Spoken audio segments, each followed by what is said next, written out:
seleh macam bentukmu bentuk tadu wangga potongan sirih buo sekaman layang kawai sekaman tobe sinjang sekaman tuot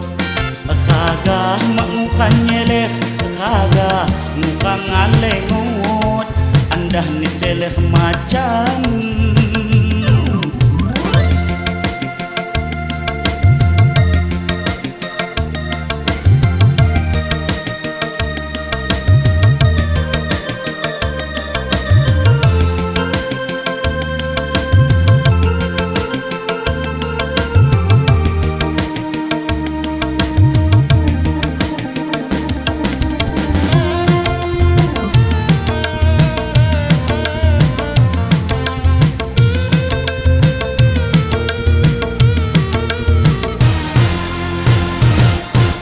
aku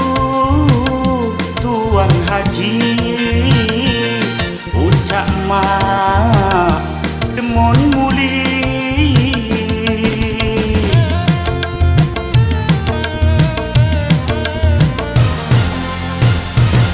dan aku kagak Tuhan ucap ma demon jangga kitian kadu tungga lamun nihan larika kitian kadu tungga nyaliku mupakat empat mata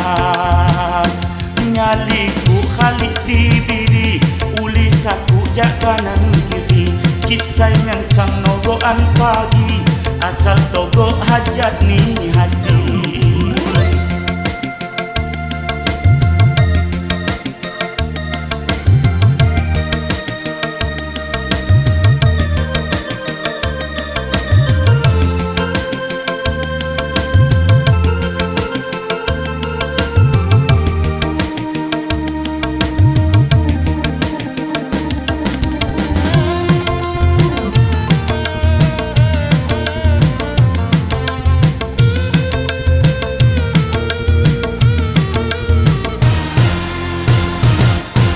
aku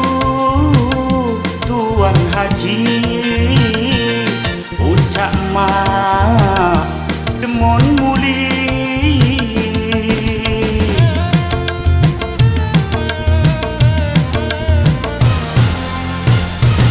dan aku